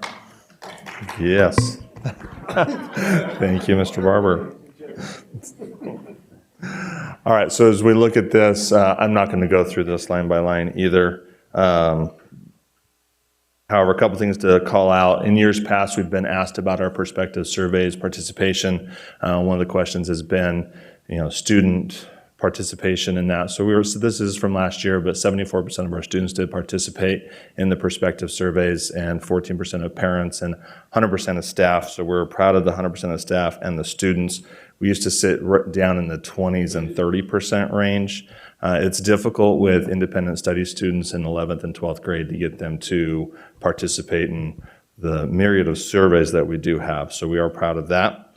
Our partners that we engage in this process are our own advisory council. Also, we have weekly staff meetings, school-wide surveys, students, parent groups, and also our student leadership group. When we look at the top 10, I hope number 3 is an affirmation. That's my biggest one that I'm joking. These are the things that the students It's aspirational. It's aspirational. Thank you. I appreciate that. So when we're looking at this, we do have a tie for numbers 9 through 11, all right? But they're looking for a safe school. Number one, that's why most of our students do come to us. They tell us they're looking for a safe school, good teachers, good principal, classrooms where they feel like they can ask questions. So that's important. I love the frequent grade book updates. Gives me a talking point for sure. Looking at our parents, safe school again. Number one, our parents want the same thing. Good teachers. We really are interested in the mental health supports for students and how we can increase that and what we can do for that. And then going down, small class sizes, bullying prevention. Lastly, for staff, these ones look a little bit different as they probably should for staff members. Number 4, once again, hoping that is aspirational again. Good teachers, collaboration and planning. Time seems to be the thing that teachers are asking for the most. I appreciate the hard work that they do. Also thought it was interesting when we look at our minimum proportionality percentage. I know Mr. Cerruti was up here saying that the districts will change, so will ours over as we complete this process. But when we look at the percentage, we're at 12.093, and the districts was presented at 12.1. It really does, I think, show that we are just a microcosm of the district as a whole, just boiled down into 325 students. So our plan will incorporate the 309,000, or the 10.2% of MPP, but also include the about 17,000 in concentration funding, and that's for another night.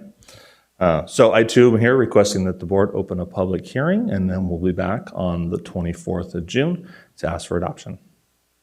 Thank you very much. I'd like to open the public hearing. Mr. Yang, are there any blue cards on this item? Board President, there is no blue card on this item. Then I will close the public hearing and announce that this item will be brought back for adoption at the June 24th, 2025 board meeting. Thank you very much. Thank you.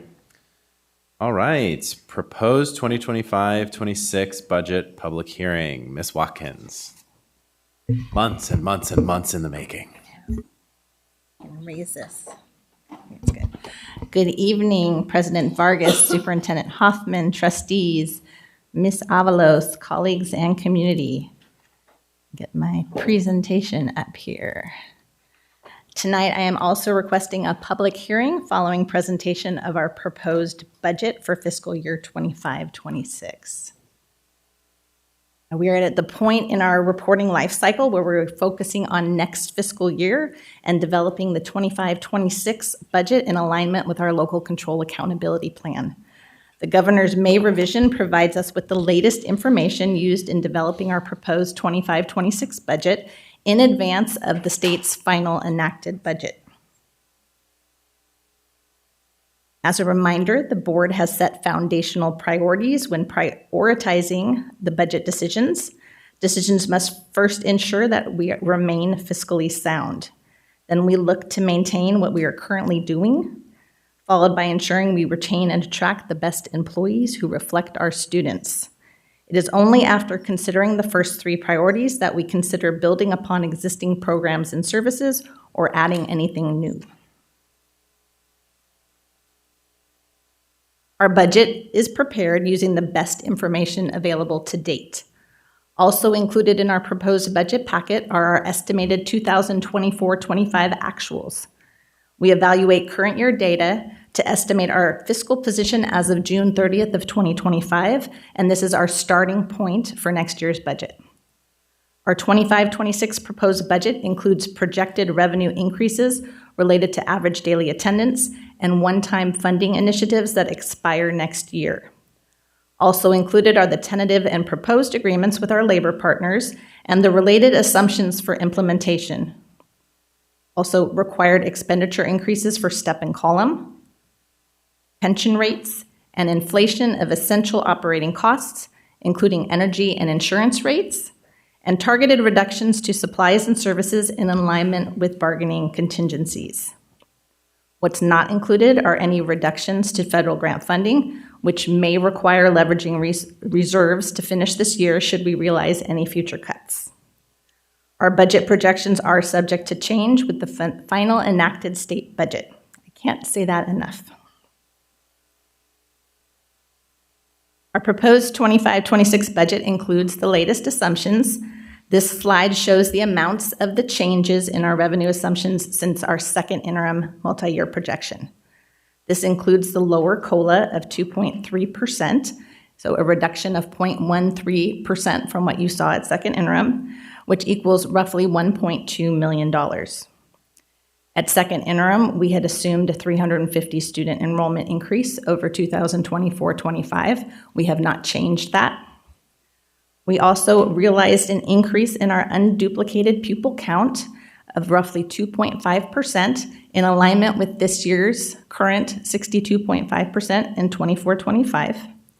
This equates to roughly $4.75 million in supplemental and concentration grant funding.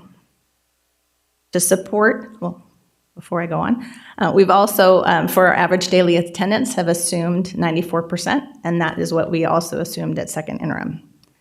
So to support transparency, we have included the assumptions that support the contingency conditions for realizing an ongoing 2% increase within our tentative agreement with EGEA. We recognize that more changes may be happening between now and the final enacted state budget, and we are prepared to adjust as necessary. As just mentioned, this budget includes the conditions to support an ongoing 2% in 25-26 per the EGEA tentative agreement, including targeted reductions in supplies and services from department budgets and a net reduction in agency contracts of $7.5 million. This slide shows a summary of our total general fund budgets, unrestricted and restricted, for both the 2024-25 estimated actuals and our 25-26 proposed budget. The details supporting these figures are shown on page 6 of the attached proposed budget packet. The deficit spending in both years is from planned spending of unrestricted reserves, and restricted one-time funds received in prior years and included in beginning fund balances. We will review 25-26 in more detail as follows. I go too far. Overall, our projected general fund revenues exceed $1,054 million. 95% of these general fund revenues come from the state, with 76% from our local control funding formula and 19% from other state funds. Roughly 5% comes from federal and local sources. This is evidence of how highly dependent we are on the strength of our state budget. Our total general fund expenditures, both unrestricted and restricted, are $1.1 billion. 79% of our total general fund expenditures are spent on salary and benefit expenditures, with 21% spent on supplies, services, capital outlay, and transfers. Of our $1.1 billion in total general fund expenditures, 85% is spent directly on students through instruction and related services, 8% is spent in support of facilities, and less than 7% on administration and other outgoing costs.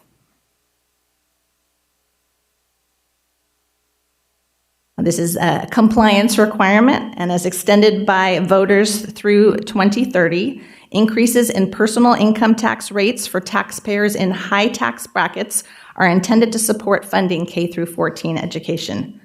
These funds are deposited into an account called the Education Protection Account.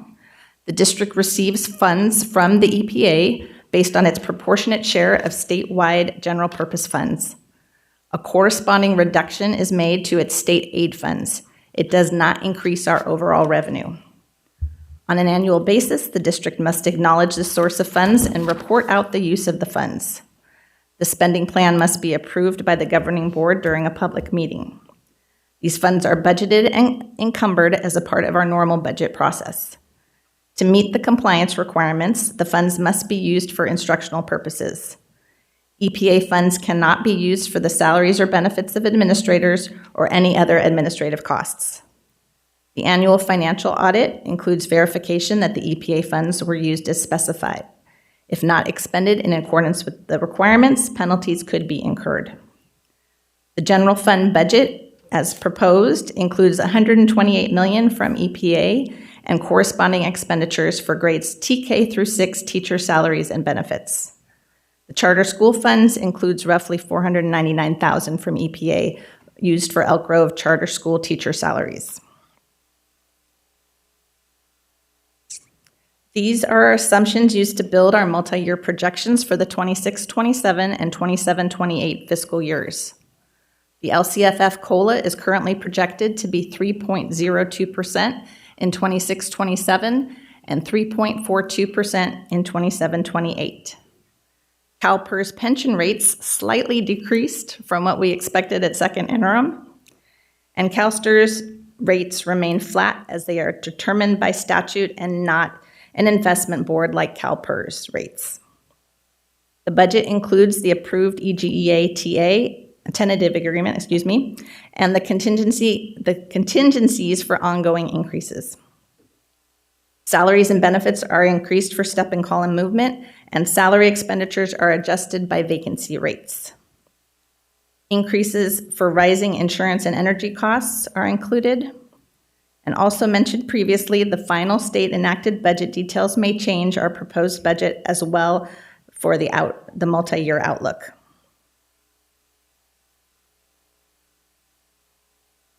Here are our multi-year projections for the unrestricted general fund, also found in the accompanying budget packet on pages 117 through 119. This includes the assumptions discussed on slides 5, 6, and 12. We anticipate deficit spending in the budget year, as mentioned earlier on slide 7, for planned expenditures of reserves. Here are our components of ending fund balance for the unrestricted general fund. Commitments reflect the amounts the board previously approved by resolution, reduced by the value of settled agreements with our labor partners. Assignments include the value of pending agreements not yet settled with our labor partners, as well as $5 million for instructional materials. Also included is our minimum required reserve for economic uncertainties, calculated at 2% of our total general fund expenditures and outgo. The unassigned percent of ending fund balance is projected at nearly 16% in 25-26 and 11% projected by 27-28. Our unassigned balance could change if there are changes in the final enacted state budget. These amounts and our 2% reserve are amounts available to shield us from any fiscal uncertainty. Here are our multi-year projections for the restricted general fund, found in the accompanying budget packet on pages 120 to 121. Deficit spending is a result of spending down restricted funds, as referenced on our slide 7. These restricted funds can be spent over multiple years, which is the reason for an ending fund balance.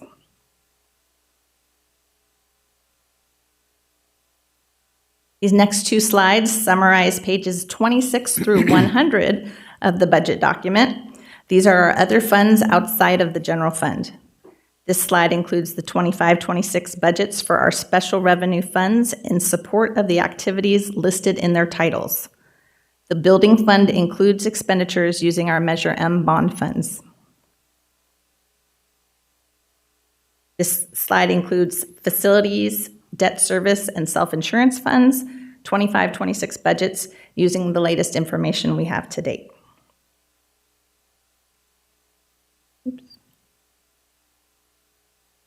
The risks to our budget are the unknowns.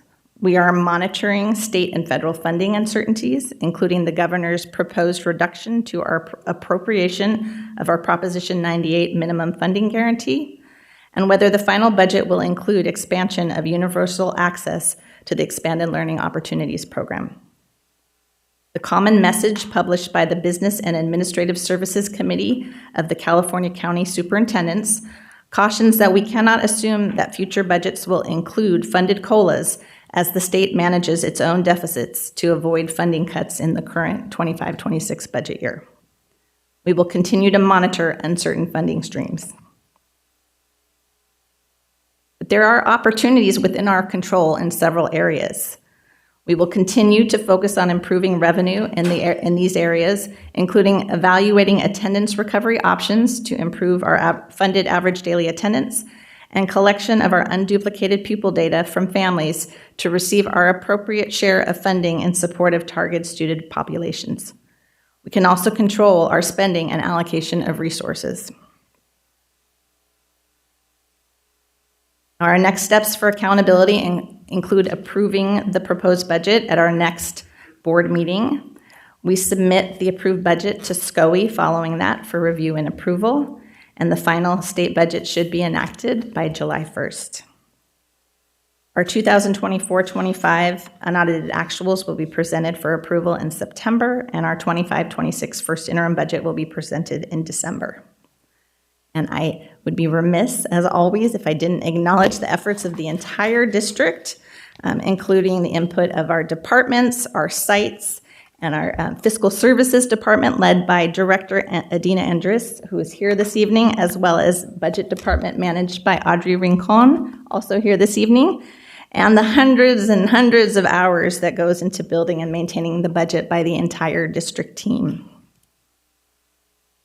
Now I will defer to you, President Vargas, to open the public hearing and to address any questions and comments. Thank you very much. I'd like to open the public hearing. Mr. Yang, are there any blue cards on this item?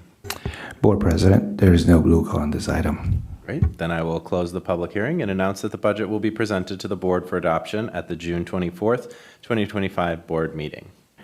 Thank you very much. Can we ask a question? We can do that at the next meeting. Okay.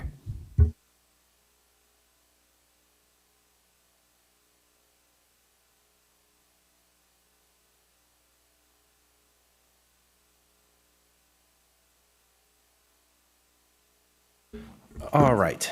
Next, we have two action items for the board. The first is a declaration of need for fully qualified educators for 2025-26. Ms. Buckmaster.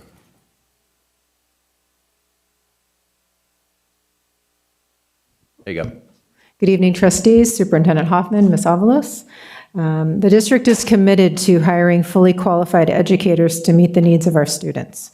However, on some occasions, we may need to request various types of emergency or limited assignment permits to meet specific needs where we are not able to find teachers who hold the appropriate authorization. The agenda item that we're bringing for you today for action outlines the categories which we are requesting, as well as some numbers, which I won't read word for word for you here, but they deal with areas of special education, English learner authorization, single subjects, and the like. You'll also see some numbers there that we're requesting. The numbers reflected, I wanted to be sure to note that they don't necessarily reflect the actual numbers of teachers that will be requiring those permits, but rather gives the district the ability to quickly meet programmatic needs should they arise without needing to come back to the board for additional requests. The board is requested, therefore, to adopt and approve the declaration of need for fully qualified educators for the 25-26 school year as required by the California Commission on Teacher Credentialing. Thank you very much. Mr. Yang, are there any blue cards on this item? Board President, there's no blue card on this item. Thank you. Then I will entertain a motion to approve the declaration of need for fully qualified educators for 2025-26 as required by the California Commission on Teacher Credentialing. So moved. Moved by Mr. Yang. Second. Seconded by Ms. Baldwin. All those in favor, please say aye. Aye. Any opposed? Motion carries unanimously. Thank you. Thank you very much. All right. Our last action item of the day is sad but necessary news. It has been announced in other forums, but it is worth announcing here as a setup to the action item we have to take that our superintendent has announced he will be retiring next year. We are very, very thankful for the long tenure. There will be plenty of other opportunities to have a much longer conversation, but we're very thankful for that, and we are very thankful for the long heads up. So the board is now fully engaged in the process, and we have a long time to make a successful transition, and so that is very exciting for all of us. So I have we are now taking up the question of the superintendent's retirement and separation agreement. And so I have some things that I am required to read by the state, so bear with me for a moment. California Government Code Section 54953C3 requires that a verbal summary of the proposed compensation and fringe benefits be given to the public prior to final board action on certain employment agreements. The retirement and separation agreement for the superintendent requires board action in open session at a regular school board meeting. The proposed retirement and separation agreement contains settlement waivers and the following material terms. Term, the superintendent's employment shall end on July 1st, 2026. The superintendent shall perform his duties as superintendent until December 31st, 2025. Shall serve as special project consultant for the district from January 1st, 2026 to March 31st, 2026, and shall take vacation and applicable leave from the district beginning April 1st, 2026 through and including July 1st, 2026. Compensation. Consistent with superintendent's employment agreement with the district, if a total compensation increase is provided for the 2024-2025 and 2025-2026 school years to EG teams, then the superintendent's salary schedule shall be increased consistent with and based upon the same terms and contingency conditions as applicable to EG teams employees. Health and welfare benefits. The superintendent is not eligible for Elk Grove Benefits Employee Retirement Trust, Egbert benefits. At the superintendent's sole cost and expense, he may participate in the district's health benefits on the same terms and conditions as provided to other certificated employees, as those terms and conditions may change from time to time. On July 1st, 2027, the district will contribute to the superintendent's IRS Section 403B and 457B employer paid plans consistent with sections 4G 2, 3, 4, 5, and 6 of the superintendent's July 28, 2026 employment agreement. On July 1st, 2027, consistent with section 4G2 of the July 28, 2016 employment agreement, the $1,000 increase to the 403B contribution and the $1,000 increase to the 457B contribution shall be implemented. This concludes the summary of the retirement agreement with the district. Thank you for bearing with me as I read all of those numbers off. All right, Mr. Yang, are there any blue cards on this item? Board President, there's no blue card on this item. Very well. Board members, we've all had an opportunity to review this agreement a number of times, but we do have an opportunity here again if anybody has any last questions or comments before we approve. Ms. Baldwin, anything? No questions, but I do just want to say that I think this is fair and consistent with what our superintendent has requested and deserves. And just thank you so much, Chris, for your service. Don't start that right now. Yes, we will have plenty of opportunities to get mushy at some point, but appreciate it. Ms. Moore. I don't have anything to say. Thank you. All right. Ms. Ballerini. I have no questions. Thank you. Ms. Chin. Mr. Yang? What do you want to say? Anything related to this agreement? Can we talk about? Yeah, I think that there has been discussion in closed session, which I won't be discussing, but I think that based on his contract, it is a fair mutual agreement to the extent. But I think this is I would say, a positive retirement as far as Chris' part. And I think that this is the way that a departure of a good superintendent should be, kind of on his term. So thank you for your service. Thank you. Ms. Albiani. Ms. Davis. All right, perfect. Thank you very much. I appreciate it. Before we get to the vote, I do want to say I appreciate everybody's engagement on this. This is one of the biggest responsibilities of a school board is the relationship with the superintendent, the hiring of a superintendent. And so I appreciate all of you being actively engaged in this process, and I appreciate everybody else who was and will be engaged in this process as well. So without further ado, I will entertain a motion to approve the superintendent's retirement and separation agreement. So moved. Moved by Mr. Yang. Seconded by Ms. Baldwin. All those in favor, please say aye. Aye. Any opposed? Motion carries unanimously. All right. Board member and superintendent reports. Mr. Superintendent, anything to report? Thank you. Nothing at this time. All right.